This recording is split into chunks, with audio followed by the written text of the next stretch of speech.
മരമോ അത് ഈശോതൻ ചിത്രങ്ങളും പൊന്നീശോതൻ ചിത്രങ്ങളും. അമ്മയടുപ്പതിൽ ചുട്ടെടുത്തിടുന്നൊരപ്പം അതു തന്നെയോ. പള്ളിയിലപ്പത്തിനിത്ര ചെറുപ്പമോ ഇന്നു ഞാൻ ചോദിച്ചല്ലോ. ഉന്നതനാം ദൈവം കുഞ്ഞായി വന്നെന്നും അപ്പമായി മാറിയെന്നും കുഞ്ഞിലെ ഞാൻ അറിഞ്ഞു, എന്നമ്മ പറഞ്ഞു തന്നു. നീലക്കുറിഞ്ഞിക്ക് നീല നിറം മിന്നിതെങ്ങനെ കിട്ടിയമ്മേ. നീലമയിലിന്റെ പിലിയിതെന്റെ നീല നിറമയമ്മേ. മനമിതെന്റെ മാറി നിറത്തെ കാണിച്ചിടുന്നതമ്മേ. മഴവില്ലിനു പിന്നിൽ ഞാൻ എഴുതിറങ്ങളെ കണ്ടിതു തീർച്ചയമ്മേ. മഴവില്ലിനു പിന്നിൽ ഞാൻ എഴുതിറങ്ങളെ കണ്ടിതു തീർച്ചയമ്മേ.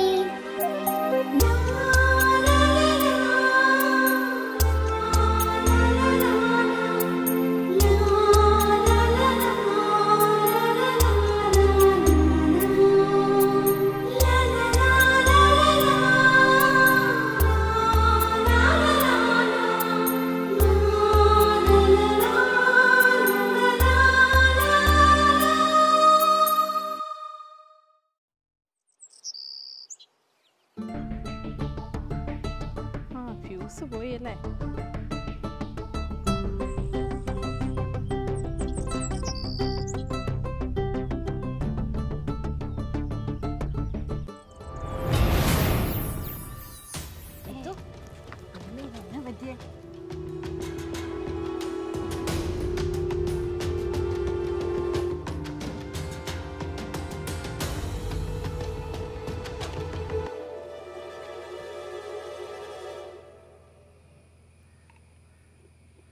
വിഷമം മാറിയാ? പൊന്നെ പേടിച്ചു പോയി. എന്തിനീ വേണ്ടാത്ത ഇത് എന്നെ പറ്റിയ തന്നെയായിരുന്നു. മിക്സി ഓൺ ചെയ്തപ്പോ കറണ്ട് പോയി. അപ്പൊ ഉടനെ ഫ്യൂസ് പോയി നോക്കിയതാ. കെട്ടാറൊന്നും ഇല്ലായിരുന്നു, പക്ഷെ ഒന്ന് കെട്ടി ഒന്ന് ആദ്യമായിട്ട് ചെയ്തതാ. ദൈവം എൻ്റെ മോളെ, ഇതിങ്ങനെ നമ്മൾ ആരെങ്കിലും വീട്ടിലെ ആൾക്കാരാണുങ്ങൾ ആരെങ്കിലും ഇല്ലാതെ അതൊന്നും ചെയ്യാൻ പോകരുത്.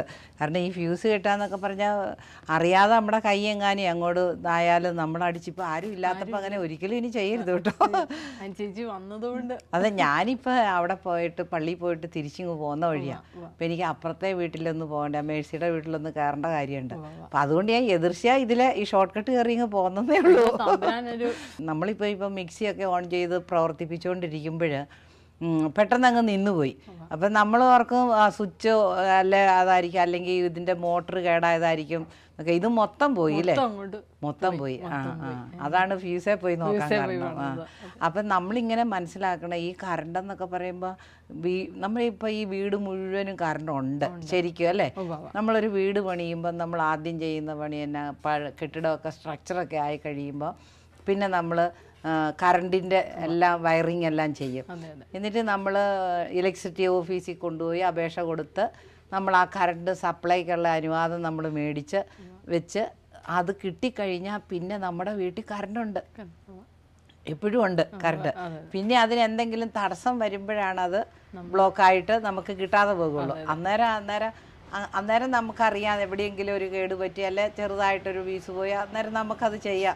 ശരിക്കും പറഞ്ഞാൽ കറണ്ടേ നമ്മൾ പണിയരുതെന്നാണ് പറയുന്നത്, കാരണം അപകടകാരിയാണല്ലോ. അപ്പം ഇതുപോലെ അപ്പം ഇങ്ങനെ ഓഫീസിൽ നിന്ന് നമുക്ക് അനുവാദം കിട്ടി, കറണ്ട് നമ്മുടെ വീട്ടിലുണ്ട്, എല്ലായിടത്തും ഉണ്ട്, സപ്ലൈ ഉണ്ട്. പക്ഷെ അങ്ങനെ ഇരിക്കുമ്പോൾ നമ്മളിപ്പം മിക്സി ഓൺ ചെയ്തു, അത് ആകുന്നില്ല. അപ്പം നമ്മൾ ഉടനെ ചെന്ന് ഇലക്ട്രിസിറ്റി ഓഫീസിലേക്ക് വിളിക്കേണ്ട കാര്യമില്ല. ഉണ്ടോ? നമ്മുടെ വീട്ടിൽ ഓൾറെഡി കറണ്ട് അവർ തന്നു, നമ്മുടെ കുടുംബത്തിലുണ്ട്, വീടുകളിൽ മൊത്തം സപ്ലൈ ഉണ്ട്. അപ്പം നമ്മൾ ഇതുപോലെ നമ്മളിത് ചിന്തിക്കുമ്പോഴേ ശരിക്കും പറഞ്ഞാൽ നമുക്ക് ആ ദൈവത്തിൻ്റെ ഒരു സ്നേഹത്തെക്കുറിച്ചൊക്കെ ഒന്ന് ചിന്തിക്കുമ്പോഴേ ശരിക്കും ഒരു സംവിധാനം നമ്മളിൽ വന്നു കഴിഞ്ഞു. അതായത് ഈശോ നമ്മളിൽ വസിക്കുന്നു എന്ന ഒരു വ്യക്തത നമുക്കായി കഴിഞ്ഞു. ഇപ്പം നമ്മുടെ വീട്ടിൽ നമുക്ക് കറണ്ട് ഉണ്ട്, നമുക്കറിയാമല്ലോ. കാരണം എന്നാ, നമ്മൾ വീട് പണിയാൻ നേരത്ത് വയറിങ് ചെയ്തു, ഇലക്ട്രിസിറ്റി ഓഫീസിൽ പോയി സാങ്ഷൻ എടുത്തു, അവർ തന്നു, നമുക്ക് ഇപ്പോൾ ഉണ്ട്, നിലവിൽ നമ്മുടെ കുടുംബത്തിൽ കറണ്ട് ഉണ്ട്. ഇത് നമുക്ക് പൂർണ്ണമായിട്ട് അറിയാം. അപ്പം ഇതിന് തടസ്സം വന്നപ്പോഴാണ് പോയി ഫീസ് കിട്ടാൻ പോയത് അല്ലേ. അപ്പം നമ്മൾ മനസ്സിലാക്കുന്ന ഇത് ഇങ്ങനെ തന്നെയാണ്. മനുഷ്യൻ്റെ ജീവിതമൊക്കെ നമ്മളൊന്ന് ചിന്തിച്ചാൽ നമ്മളിൽ ഈശോ ഉണ്ട്. സംവിധാനം എന്ന് പറഞ്ഞാൽ ഈശോ അങ്ങനെ ഒരു രക്ഷാകര പദ്ധതി പ്ലാൻ ചെയ്ത് അത് പൂർത്തിയാക്കി കഴിഞ്ഞു. നമ്മൾ അതിലാണ് ഇപ്പോഴ്. അതുകൊണ്ടാണ് നമ്മൾ 1 കൊരിന്ത്യർ 3:16 അല്ലേ, അതിൽ പറയുന്നില്ലേ, നിങ്ങൾ ദൈവത്തിൻ്റെ ആലയമാണെന്നും ദൈവം നിങ്ങളിൽ വസിക്കുന്നുവെന്നും നിങ്ങൾ അറിയുന്നില്ലേ. അപ്പം ദൈവത്തിൻ്റെ ആത്മാവ് നമ്മളിൽ വസിക്കുന്നു. അപ്പം ദൈവാത്മാവ് വസിക്കുന്ന ദൈവത്തിൻ്റെ ആലയമാണ് നമ്മൾ ഈ ദൈവം വസിക്കുന്നുവെന്ന് നിങ്ങൾ അറിയുന്നില്ലേ എന്ന് ചോദിക്കുമ്പോൾ ആ സംവിധാനം ഓൾറെഡി നമ്മളിലുണ്ട്, നമ്മളിലായി കഴിഞ്ഞു. അപ്പം ഈശോ നമ്മളിൽ ഉണ്ട്. അപ്പം പക്ഷേ ഈശോയുടെ ആ പ്രവർത്തനം ഇനി നമുക്ക് കാണണമല്ലോ. അപ്പം കറണ്ട് നമ്മുടെ വീട്ടിലുണ്ട്, പക്ഷെ ആ കറണ്ട് വെച്ച് നമ്മൾ ഫാന്, ഫ്രിഡ്ജ്, അതുപോലെ മിക്സി, ഹീറ്ററൊക്കെ നമ്മൾ ഓൺ ചെയ്യുമ്പോൾ അത് ഓൺ ആയില്ലെങ്കിൽ ആ കറണ്ട് നമ്മുടെ വീട്ടിലുണ്ടെങ്കിലും അതിൻ്റെ ആക്ടിവിറ്റി വരുന്നില്ല, പ്രവർത്തനം വരുന്നില്ല. ഇതുപോലെ ഈശോ നമ്മളിലുണ്ട്. നമ്മൾ ഈശോയുടെ ആലയമാണ്, ദൈവാലയം ആണ്, മന്ദിരമാണ് നമ്മൾ ദൈവത്തിൻ്റെ. പക്ഷേ ദൈവത്തിൻ്റെ ആ പ്രവർത്തനങ്ങൾ നമ്മളിൽ വരുന്നില്ല. അതായത് ദൈവത്തിൻ്റെ എന്ന് പറയുന്ന സ്നേഹം, കാരുണ്യം അല്ലേ, ആ ഒരു സ്നേഹത്തിൻ്റെ ശക്തി നമുക്ക് പുറത്തേക്ക് വരുന്നില്ലെങ്കിൽ നമ്മൾ തിരിച്ചറിയണം ഈശോ നമ്മളിലുണ്ടല്ലോ, എന്നിട്ട് എന്തേ വരാത്തെ. ഈ ഒരു ഇതിനെക്കുറിച്ച് നമ്മളൊന്ന് ചിന്തിച്ചു കഴിഞ്ഞാൽ നമ്മൾ മനസ്സിലാക്കേണ്ടതിനകത്തുനിന്ന് ഒരു തിരിച്ചറിവ് നമുക്ക് കിട്ടണം. അതായത് ഇതെങ്ങനെയാണ് ശരിക്കും നമ്മൾ ഈ പവർ ഹൗസിനെ കുറിച്ചൊന്ന് ചിന്തിക്കും, കറണ്ടിനെ തന്നെ ഒന്ന് ചിന്തിക്കും. ഇപ്പം ഇതാണല്ലോ ഇവിടുത്തെ വിഷമിപ്പിച്ച കാര്യമല്ലേ. ഇപ്പം കറണ്ട് തന്നെ ഓർത്ത് നമ്മുടെ വീട്ടിൽ എങ്ങനെയാണ് ഈ കറണ്ട് വരുന്നത്? പവർ ഹൗസിൽ നിന്നാണ് നമുക്ക് കറണ്ട് സപ്ലൈ വരുന്നത് അല്ലേ. ഇതിപ്പോൾ ഒരു ഡെപ്പിയിൽ അടച്ചോ അല്ലെ ഒരു പാത്രത്തിലോ സ്റ്റോർ ചെയ്ത് വെക്കാവുന്ന ഒരു സംഗതി അല്ല ഈ കറണ്ട് എന്ന് പറയുന്നത്.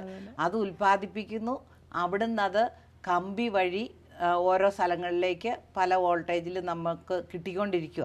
അപ്പം ഇത് പ്രവർത്തന നിരതമായത്, നിശ്ചലമായിട്ടിരിക്കുകയല്ല, എപ്പോഴും ഇത് വന്നുകൊണ്ടിരിക്കുക.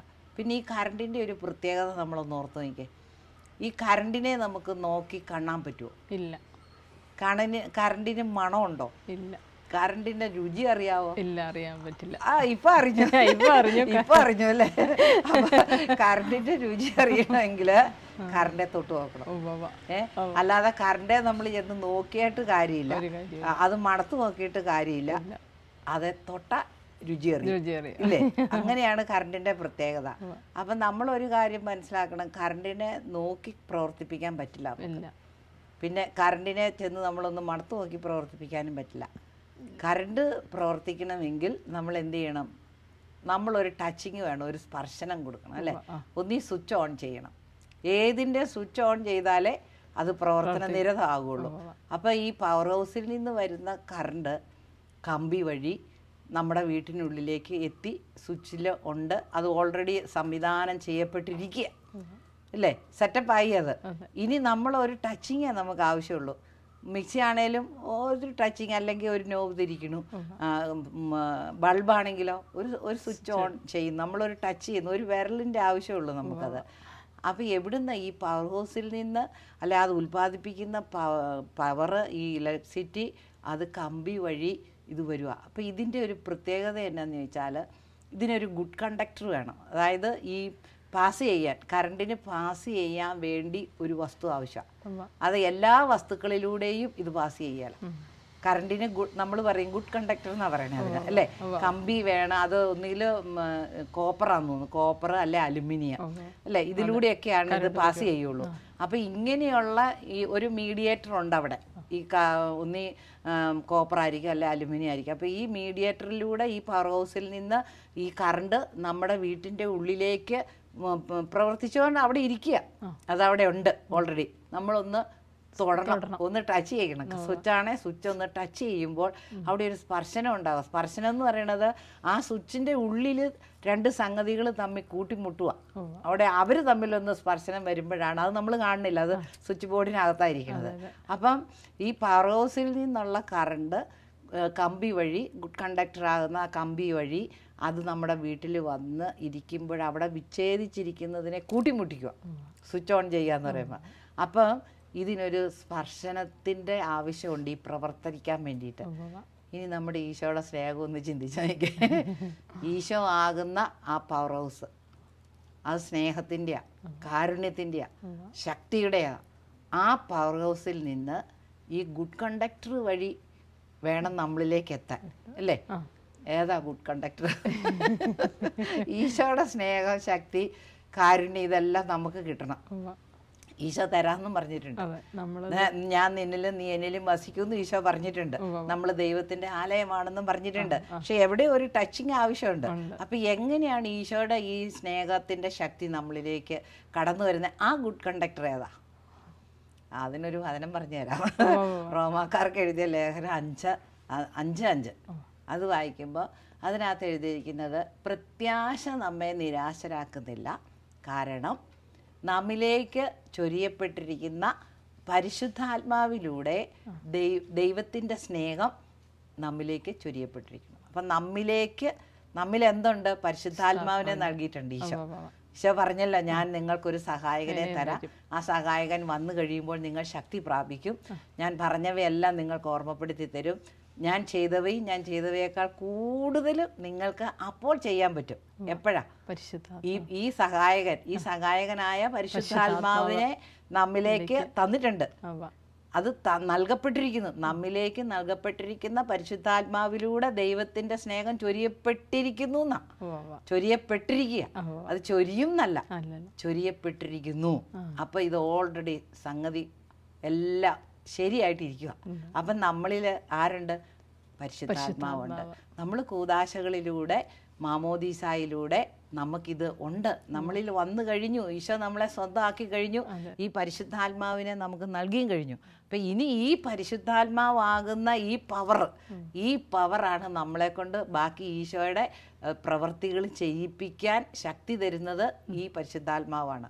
അപ്പൊ ശരിക്കും ഈ കറണ്ട് പാസ് ചെയ്ത് വരുക, ചുമ്മാ വായുക്കടെ കറണ്ട് വരില്ല. അതിനൊരു കമ്പി അല്ലെങ്കിൽ അതിനൊരു മീഡിയേറ്റർ വേണം, ആ ഗുഡ് കണ്ടക്ടർ ആയിട്ടുള്ള ഒരു വസ്തു അവിടെ വേണം.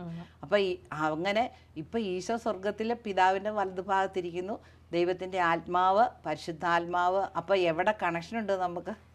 ഇപ്പൊ നമ്മളിവിടെ ഇരിക്കുക, നമ്മുടെ കണക്ഷൻ ആരുമായിട്ടാണ് ഇപ്പൊ ഇരിക്കണേ? ഈശോയുമായിട്ട്. കാരണം പവർ ഹൗസ് ആകുന്ന ഈശോ, ഈശോയുടെ സ്നേഹം നിറച്ചു വെച്ചിരിക്കും. ഈശോ അല്ലേ, ഈശോ സ്നേഹമാണ്. അപ്പൊ ആ സ്വർഗത്തിലിരിക്കുന്ന ഈശോയുമായിട്ട്, ദൈവവുമായിട്ട് നമ്മളെ കണക്ട് ചെയ്ത് നിർത്തിയിരിക്കും. ആരിലൂടെ? പരിശുദ്ധാത്മാവിലൂടെ. അപ്പൊ നമ്മൾ കണക്ട് ആരുമായിട്ട്? പരിശുദ്ധാത്മാവിലൂടെ ഈശോയുമായിട്ട്, ദൈവവുമായിട്ട് ഒന്നായിട്ടിരിക്കുക. അതാ ഈശോ പറഞ്ഞില്ലേ വചനത്തിലൂടെ, എനിക്ക് തോന്നുന്നു യോഹന്നാന്റെ സുവിശേഷം 14:23 യേശു പ്രതിവചിച്ചു, എന്നെ സ്നേഹിക്കുന്നവൻ എൻ്റെ വചനം പാലിക്കും, അപ്പോൾ ഞങ്ങൾ അവൻ്റെ അടുത്ത് വന്ന്, അപ്പൊ പിതാവ് അവനെ സ്നേഹിക്കുകയും ഞങ്ങൾ അവൻ്റെ അടുത്ത് വന്ന് വാസം ഉറപ്പിക്കുകയും ചെയ്യും. അപ്പോഴങ്ങനെയാണ് നമ്മൾ ദൈവാലയം ആകുന്നത്. അപ്പം ഞങ്ങൾ വന്ന്, പിതാവും പുത്രനും പരിശുദ്ധാത്മാവും ത്രീത്വം നമ്മളിൽ വന്ന് വരുവാണ്. പക്ഷെ ആ വരുന്ന അത് ആത്മാവിലൂടെ, പരിശുദ്ധാത്മാവിൻ്റെ ആ ആത്മാവിൻ്റെ വാസമാണ് നമ്മൾ ദൈവാലയം, നമ്മൾ ദൈവം വസിക്കുന്ന ആലയമായിട്ട് മാറുന്നത്. അപ്പം ഈ സംവിധാനം നമ്മുടെ ജീവിതത്തിലായി കഴിഞ്ഞു. ഇതാണ് വിശ്വസിക്കേണ്ടത്. ത്രീത്വം നമ്മളിലുണ്ട്. അത് കാരണം നമ്മൾ ആ രക്ഷാകര പദ്ധതി ഒന്ന് ചിന്തിച്ചു നോക്കി. ഇപ്പം ബിന്ദു വേദപാഠം പഠിപ്പിക്കുന്നില്ലേ, കാറ്റീസ ടീച്ചറല്ലേ? അപ്പൊ പിള്ളേർക്കൊക്കെ പറഞ്ഞു കൊടുക്കാം. കാരണം ത്രീത്വം നമ്മൾ എന്ന് പറയുമ്പോൾ നമ്മൾ തിരിച്ചിടണം, പിതാവ് നമുക്ക് വേണ്ടി എന്നാ ചെയ്തേ. ഈ പിതാവ് സ്നേഹാന്ന് പറഞ്ഞു, പിതാവ് എനിക്ക് എന്നാ ചെയ്തെന്ന് മനസ്സിലാക്കണ്ടേ? പിതാവ് എന്താണ്? പിതാവായ ദൈവം എനിക്ക് എന്ത് ചെയ്തു? ആ പിതാവിൻ്റെ സ്നേഹത്തെക്കുറിച്ച് നമ്മൾ ചിന്തിച്ചാൽ നമ്മൾ അവിടെ ലയിച്ചിരുന്നു പോകും. കാരണം പിതാവായ ദൈവ സ്നേഹം മാത്രമാണ്.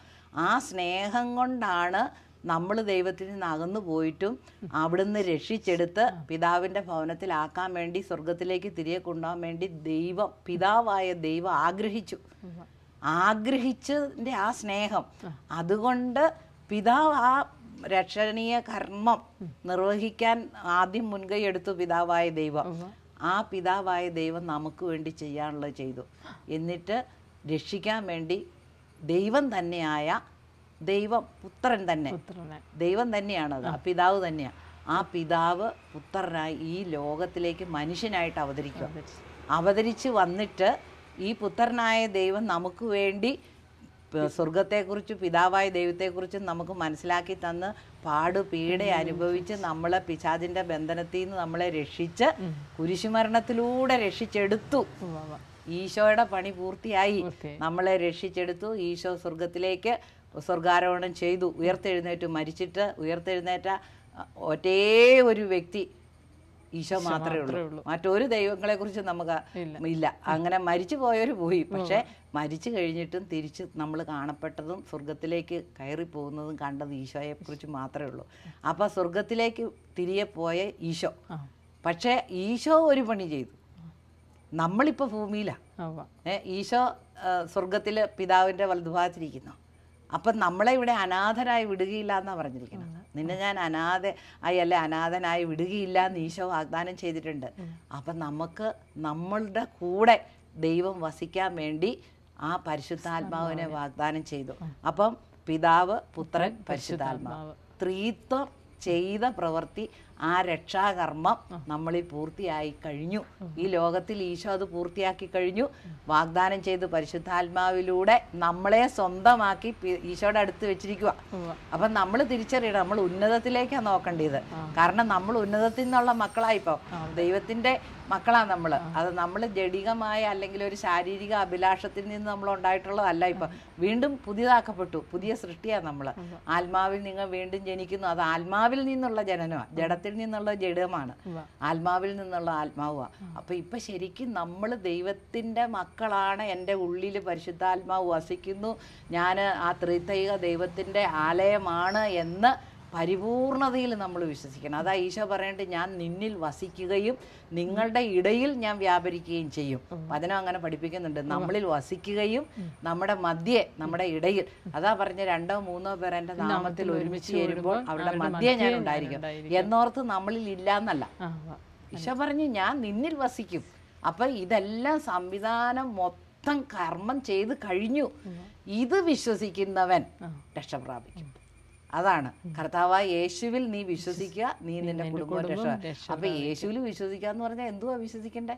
പിതാവായ ദൈവം ചെയ്ത പ്രവൃത്തി, യേശുക്രിസ്തു ചെയ്ത പ്രവൃത്തി, പരിശുദ്ധാത്മാവ് ഇപ്പൊ ചെയ്തുകൊണ്ടിരിക്കുന്ന പ്രവൃത്തി, ഇതെല്ലാം നമ്മൾ സത്യമാണ്, ഇത് എൻ്റെ കർത്താവ് എനിക്ക് വേണ്ടി ചെയ്തു കഴിഞ്ഞു എന്ന് വിശ്വസിക്കാൻ പറ്റുന്ന അവസ്ഥ, അതാണ് നമ്മളിൽ പ്രവർത്തന നിരതമാക്കുന്നത്. ഈ അവസ്ഥയാണ് നമ്മളെ പ്രവർത്തിപ്പിക്കുന്നത്. ഇപ്പൊ കറണ്ട് സംവിധാനമുണ്ട്, വീട് മുഴുവൻ കറണ്ട് ഉണ്ട് ഇല്ലേ? സ്വിച്ച് ഓൺ ചെയ്താൽ തെളിയും.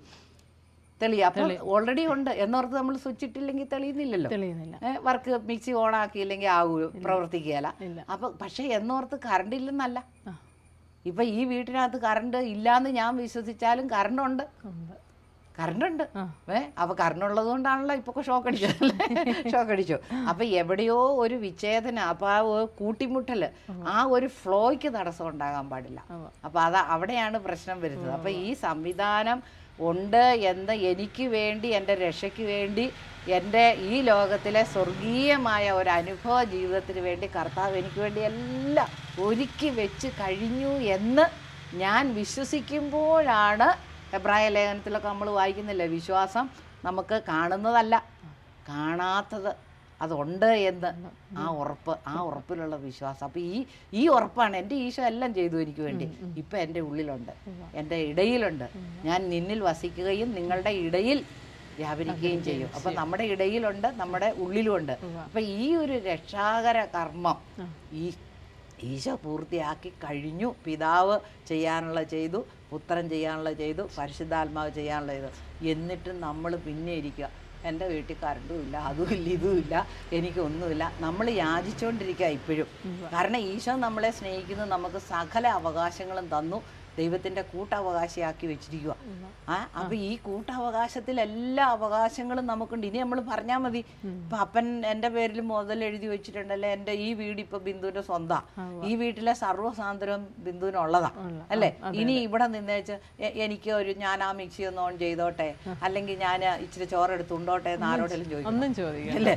അവനവൻ ആവശ്യമുള്ളപ്പോൾ എടുക്കുക, മേടിക്കുക. പിന്നെ നമുക്ക് വേണേൽ ചോദിക്കാം, എന്ത് എനിക്ക് തരാത്തേന്ന് ചോദിക്കാം, കാരണം നമുക്ക് അവകാശമുണ്ട്. അതുകൊണ്ട് ഇതുപോലെ ഈശോ നമ്മളിലുണ്ട് എന്നും ദൈവം നമ്മളിൽ വസിക്കുന്നുണ്ട് എന്ന് ആ വിശ്വാസത്തിൻ്റെ ഉറപ്പ് നമുക്ക് കിട്ടിക്കഴിഞ്ഞാൽ ഏത് പ്രതികൂല സാഹചര്യത്തിലും നമ്മൾ അവകാശപ്പെട്ട് ചോദിക്കും.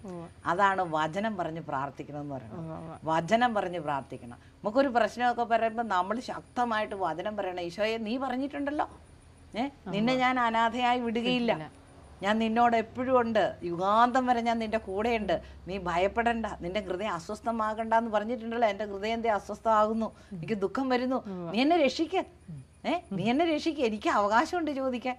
കാരണം എൻ്റെ മനസ്സ് അസ്വസ്ഥമാകേണ്ട കാര്യമില്ല, കാരണം ഈശോ എന്നെ വസിക്കുന്നുണ്ട്. അപ്പം എനിക്ക് അവകാശപ്പെട്ടതാ. അത് സാത്താനാ എന്നെ ഞോണ്ടുന്നേ. ഈശോ പറഞ്ഞതും ചെയ്തതും ഈശോ ഇപ്പോഴും ജീവിക്കുന്നു. ആ ജീവിക്കുന്നു എന്നുള്ളത് ആ ഈശോയിൽ നിന്ന് നമ്മുടെ മനസ്സിനെ അകറ്റി അവിശ്വാസത്തിലേക്ക് കൊണ്ടുപോകുന്ന പണിയാണ് ഇപ്പോൾ സാത്താൻ തന്ത്രം ചെയ്തുകൊണ്ടിരിക്കുന്നത്. അവന് ശക്തിയില്ല, പക്ഷെ അവൻ കുതന്ത്രം ചെയ്തുകൊണ്ടിരിക്കുക ഇപ്പം. കാരണം കുരിശിൽ ഈശോ സാത്താൻ്റെ തലയെ തകർത്ത, അവനെ പരാജയപ്പെടുത്തിയതാ. ഇത് നമ്മൾ തിരിച്ചറിയാതെ ഇരിക്കാൻ വേണ്ടുന്ന സൂത്രങ്ങളാണ് ഇപ്പൊ സാത്താൻ ചെയ്തുകൊണ്ടിരിക്കുന്നത്. അപ്പൊ നമ്മൾ തിരിച്ചറിഞ്ഞു, ഇപ്പൊ എൻ്റെ ഈശോ എൻ്റെ കൂടെ, സർവ്വശക്തനായവൻ എൻ്റെ കൂടെ നിൽക്കുന്നു, ഇനി എന്നാ വന്നാലും എനിക്ക് നോ പ്രോബ്ലം. അപ്പൊ ഈ ശക്തി നമ്മളിലുണ്ട്. കറണ്ട് ഇപ്പം നമ്മുടെ വീട്ടിലുണ്ട്. നമ്മൾ ഒരു മുറിയിൽ അല്ലെങ്കിൽ ഒരു സ്വിച്ച് ഓൺ ചെയ്തില്ല എന്ന് പറഞ്ഞ് ഓടി സാക്ഷ്യം മേടിക്കാൻ ഇലക്ട്രിസിറ്റി ഓഫീസിൽ പോകണ്ട. അപ്പോൾ അതേപോലെ നമുക്ക് പൂർണ്ണ ബോധ്യം നമ്മുടെ ഹൃദയത്തിലേക്ക് കിട്ടണം, എൻ്റെ ഉള്ളിൽ എൻ്റെ ദൈവം വസിക്കണം, എന്നെ സൃഷ്ടിച്ച സൃഷ്ടകർത്താവായ ദൈവം എന്നെ രക്ഷിച്ചു കഴിഞ്ഞു. ഞാൻ പാപം ചെയ്തിട്ടുണ്ടാവാം, പക്ഷേ ആ പാപത്തിൻ്റെ പരിഹാരം യേശു കുരിശിൽ ചെയ്തു കഴിഞ്ഞു. അപ്പം ആ ഒരു ബോധ്യം ഇങ്ങനെ നമ്മുടെ ബുദ്ധിയുടെ തലത്തിൽ പറ്റില്ല. നമുക്ക് രണ്ട് ജീവിത സ്റ്റൈലുണ്ട്. ഒന്ന്, നമുക്ക് ബുദ്ധിയിലൂടെ ചിന്തിച്ച് ബുദ്ധിയിലൂടെ നമുക്ക് ജീവിക്കാൻ പറ്റും. ആ ജീവിതത്തിന് അർത്ഥമില്ല. കാരണം വിശ്വാസ ജീവിതമുണ്ട്. ഇപ്പം ബുദ്ധിയുടെ തലത്തിലും ജീവിക്കാം, വിശ്വാസത്തിൻ്റെ തലത്തിലും ജീവിക്കാം. അതുകൊണ്ടാണ് ഈശോ പറഞ്ഞ്, നീ വിശ്വസിക്കുന്നുവെങ്കിൽ നീ ദൈവമഹത്വം ദർശിക്കും. നീ ബുദ്ധി കൊണ്ട് ചിന്തിച്ചാൽ കിട്ടും എന്നല്ല പറഞ്ഞേക്കണം. നീ വിശ്വസിച്ചാൽ ദൈവമഹത്വം നീ ദർശിക്കും. അപ്പൊ ഈ വിശ്വാസം എന്തുവാ? അവിടെയാ പ്രശ്നം. ഇനി കാറ്റീസം പിള്ളേരോട് പറഞ്ഞു കൊടുക്കുന്നത്, ഇതെന്താണ് ഈ വിശ്വാസം? പിതാവായ ദൈവം നമുക്ക് എന്ത് ചെയ്തു തന്നു, പുത്രനായ യേശുക്രിസ്തു നമുക്ക് എന്ത് ചെയ്തു തന്നു, പരിശുദ്ധാത്മാവ് നമുക്ക് എന്ത് ചെയ്തു തന്നു, അത് നമ്മൾ മനസ്സിലാക്കി തിരിച്ചറിഞ്ഞ് വിശ്വാസം ഉറയ്ക്കണം എൻ്റെ ഉള്ളിൽ. ഇപ്പം ഞാൻ ആരാ? ഞാൻ ശക്തനാ. നമ്മൾ അബലയല്ല, നമ്മൾ ശക്തരാണ്. അപ്പം നമ്മൾ ആ തിരിച്ചറിവിൽ നിന്നുകൊണ്ട് നമുക്കൊരാവശ്യം വരുമ്പോൾ പറയണം, ഈശോയെ നീ പറഞ്ഞിട്ടുണ്ട് എൻ്റെ ആടുകൾ എൻ്റെ സ്വരം ശ്രമിക്കും, എനിക്ക് നിൻ്റെ ശബ്ദം കേൾക്കണം, അതെൻ്റെ അവകാശമാണ്. കാരണം എന്നെ രക്ഷിച്ചവനാ എൻ്റെ കൂടെ നിൽക്കുന്നവൻ. അപ്പം എനിക്ക് 100% സ്വാതന്ത്ര്യത്തിൽ പറയാം, എനിക്ക് കേട്ടേ പറ്റൂ, നിന്റെ സ്വരം എനിക്ക് കേൾക്കണം എന്ന് ആഗ്രഹിച്ച് ചോദിച്ചാൽ ഉറപ്പായിട്ട് ഈശോയ്ക്ക് തരാതിരിക്കാൻ പറ്റില്ല. കാരണം ഈശോ വാഗ്ദാനം ചെയ്ത, ഈശോ വാഗ്ദാനങ്ങളിൽ വിശ്വസ്തനാണ്. അതാ പറഞ്ഞത്, കർത്താവായ യേശുവിൽ നീ വിശ്വസിക്കുക. അപ്പോൾ വാഗ്ദാനം എന്താ? നീയും നിന്റെ കുടുംബവും രക്ഷ പ്രാപിക്കും. അപ്പൊ നമ്മള് കുടുംബത്തിരിക്കണം, നമ്മള് കുടുംബിനികൾ വിശ്വസിച്ചാ പോരെ? കെട്ടിയവന്റെ പുറകെ നടന്ന് നിങ്ങളങ്ങ് വിശ്വസിക്കും മനുഷ്യാന്ന് പറഞ്ഞ് പുറകെ നടന്ന് അതിനെ ശല്യം ചെയ്യണ്ട. അത് ചിലപ്പോ ബുദ്ധിയിലായിരിക്കും ചിന്തിക്കണേ. പക്ഷെ ഞാൻ എന്തിൽ വിശ്വസിക്കണം? എൻ്റെ കർത്താവ് പറഞ്ഞിട്ടുണ്ട്, ഞാൻ എൻ്റെ യേശുവിൽ വിശ്വസിച്ചാൽ ഞാനും എൻ്റെ കുടുംബം എന്ന് പറഞ്ഞാൽ ഞാനും എൻ്റെ കെട്ടിയവനും 2 മക്കളും മാത്രമൊന്നുമല്ല, ഗോത്രം രക്ഷപ്പെടും, തലമുറകൾ രക്ഷപ്പെടും. അപ്പൊ ഇത് തിരിച്ചറിഞ്ഞിട്ട് പറയണ, ഈശോയെ ഞാൻ നിന്നിൽ വിശ്വസിക്കുന്നു, നീ എന്നിൽ വസിക്കുന്നുവെന്നും നിന്റെ മകളാണ് ഞാനെന്ന് ഞാൻ പരിപൂർണമായിട്ട് വിശ്വസിക്കുന്നു. നീ വാഗ്ദാനം ചെയ്തിട്ടുണ്ട്, നിന്നിൽ ഞാൻ വിശ്വസിച്ചാൽ ഞാനും എൻ്റെ കുടുംബവും എൻ്റെ ഗോത്രം മുഴുവനും രക്ഷപ്പെടുമെന്നാണ് നീ പറഞ്ഞിരിക്കുന്നത്. ഇത് സത്യമാണ്, അത് ഞാൻ വിശ്വസിക്കുന്നു. ഈ വിശ്വാസമാണ് അവകാശം. അതുകൊണ്ടാണ് ഈശോയുടെ അടുത്ത് ആര് എന്നപ്പോഴും നീ വിശ്വസിക്കുന്നോ? ഇത് ചെയ്യാൻ കഴിയുമെന്ന് വിശ്വസിക്കുന്നോ? അപ്പോഴാണ് ഈശോ അത്ഭുതം ചെയ്തുള്ളൂ. അപ്പോൾ ഒരു ബാലനെ, പിശാച് ബാധിച്ചൊരു ബാലനെ കൊണ്ടൊരു അപ്പൻ ചെന്നു. അപ്പം പറഞ്ഞു, നിനക്ക് കഴിയുമെങ്കിൽ ആ കൊച്ചിനെ ഒന്ന് സുഖപ്പെടുത്താൻ. ഈശോ ചോദിച്ചു, കഴിയുമെങ്കിലെന്നോ? വിശ്വസിക്കുന്നവന് സകല കാര്യങ്ങളും സാധിക്കുമെന്ന് ഈശോ പ്രഖ്യാപിച്ചിട്ടുണ്ട്. അപ്പോൾ അത് നമുക്ക് വേണം. പിന്നെ സാത്താൻ്റെ കുതന്ത്രങ്ങളൊക്കെ ഉണ്ട്. അതുകൊണ്ടാണ് ഈശോ പറഞ്ഞ പ്രാർത്ഥന കൊണ്ടല്ലാതെ ഈ വർഗം ഒഴിഞ്ഞു പോകുകയല്ല. പ്രാർത്ഥനയിൽ എന്താ വേണ്ടത്? വിശ്വാസം. വിശ്വാസമാകുന്ന തീക്കൊള്ളി കൊണ്ട് പ്രാർത്ഥനയാകുന്ന ആ തീ കത്തിക്കണം. അതാണ്. ആ വിശ്വാസം ഇല്ലാതെ ചുമ്മാ പ്രാർത്ഥിച്ചാൽ ഈശോ പറഞ്ഞിട്ടുണ്ട്, നിന്റെ അധരജൽപ്പന എനിക്ക് ആവശ്യമില്ല. കർത്താവേ കർത്താവേ എന്ന് എന്നെ വിളിച്ചപേക്ഷിക്കുന്നവനല്ല, എൻ്റെ സ്വർഗസ്ഥനായ പിതാവിൻ്റെ ഇഷ്ടം നിറവേറ്റുന്നവനാണ് സ്വർഗരാജ്യത്തിൽ പ്രവേശിക്കുക. 7:21 പറഞ്ഞിരിക്കുക. കാരണം ഈ ഇഷ്ടം നമ്മൾ പ്രവർത്തിക്കണമെങ്കിൽ വിശ്വാസം വേണം. അപ്പോൾ വിശ്വാസം എന്ന് പറയുന്നത് തന്നെ പിതാവ് പുത്രൻ പരിശുദ്ധാത്മാവിൽ അവരെന്താ നമുക്ക് വേണ്ടി ചെയ്തത്, ഞാൻ എവിടെയാണ്, എൻ്റെ സ്ഥാനം എവിടെയാണ്, ഇപ്പോൾ ഈശോ എവിടെയാണ്, പരിശുദ്ധാത്മ, ഇതെല്ലാം നമ്മൾ തിരിച്ചറിയുമ്പോൾ ആ വിശ്വാസം നമ്മൾ ശിഷ്യന്മാരെന്നിട്ടും പ്രാർത്ഥിച്ചില്ലേ, ഞങ്ങളുടെ ഗുരുവെ ഞങ്ങളുടെ വിശ്വാസം വർദ്ധിപ്പിച്ചു തരണേന്ന് പ്രാർത്ഥിച്ചു. ഇതുപോലെ നമ്മൾ സന്ധ്യാപ്രാർത്ഥനയിലും വചനം വായിച്ച് ധ്യാനിക്കുമ്പോഴും ജപമാല ചൊല്ലുമൊക്കെ ചെയ്യുമ്പോൾ പരിശുദ്ധ അമ്മയോട് നമ്മൾ പ്രാർത്ഥിക്കണം, എൻ്റെ അമ്മേ, എന്നെ അമ്മയുടെ പുത്രൻ്റെ അതിൽ വിശ്വസിക്കുവാനുള്ള ആ കൃപയ്ക്ക് വേണ്ടി അമ്മ പ്രാർത്ഥിക്കണം. അമ്മയുടെ പ്രാർത്ഥനയോട് ചേർത്ത് എന്നെയും ചേർത്ത് വെച്ച് പിതാവിനും പുത്രനും പരിശുദ്ധാത്മാവിനും സമർപ്പിച്ച് പ്രാർത്ഥിക്കാൻ നമ്മൾ പരിശുദ്ധ അമ്മയോട് കൂട്ടുപിടിച്ചാൽ മതി. ആ വിശ്വാസത്തിൽ ഉറപ്പിക്കും പരിശുദ്ധ അമ്മ. അങ്ങനെ ചെയ്താൽ മതി. ഇനി തന്നെത്താനെ ഇരിക്കുമ്പോൾ പോയി കറണ്ടിലൊന്നും പിടിച്ചേക്കരുത്. ഓൾറെഡി സംവിധാനം കറണ്ടിൻ്റെ നമ്മുടെ വീട്ടിലുള്ളതുപോലെ നമുക്ക് ഈശോയുടെ ആ സ്നേഹത്തിൻ്റെ ശക്തി നമ്മളിൽ തന്നു കഴിഞ്ഞു. പരിശുദ്ധാത്മാവ് നമ്മളിലുണ്ട്. നമ്മൾ മാമോദിസയിലൂടെ നമുക്ക് ആ ശൈലലേപനത്തിലൂടെ കുദാശ ജീവിതത്തിലൂടെ നമുക്ക് കിട്ടിക്കഴിഞ്ഞു. ഇനി നമ്മൾ അതിലൂടെ ജീവിക്കുക, സന്തോഷിച്ചിരിക്കുക, ആനന്ദിച്ചിരിക്കുക. കർത്താവ് നമ്മുടെ കൂടെ ഉണ്ട്. ഈശോ പറഞ്ഞിട്ടുണ്ട്, യുഗാന്തം വരെ ഞാൻ നിൻ്റെ കൂടെയുണ്ട്. ഒരു നാളും നമ്മളെ ഉപേക്ഷിക്കല. പെറ്റമ്മ കുഞ്ഞിനെ മറക്കുമോ അവൾ മറന്നാലും ഞാൻ നിന്നെ മറക്കുകയല്ല. അപ്പം ഈ സ്നേഹം കാറ്റീസം പിള്ളേർക്ക് പറഞ്ഞു കൊടുക്കുക. ടീച്ചറിന് വിശ്വാസം വന്നാലേ ആ വിശ്വാസം ഹൃദയത്തിൽ നിന്ന് പിള്ളേർക്ക് പറഞ്ഞു കൊടുക്കാൻ പറ്റുള്ളൂ. എന്നാൽ ശരി കേട്ടോ, ഇനി സമാധാനമായിട്ട് പോയി ഇച്ചിരി നേരമൊക്കെ റെസ്റ്റ് എടുത്ത് ഇത്തിരി ഭക്ഷണമൊക്കെ കഴിച്ച് ചെയ്യുക. ഞാനെന്നാ പൊക്കോട്ടെ. ഇനി പേടിയൊന്നുമില്ല. ഇനി കറണ്ടയിലൊന്നും ചെന്ന് പിടിക്കില്ല കേട്ടോ. ശരി എന്നാൽ.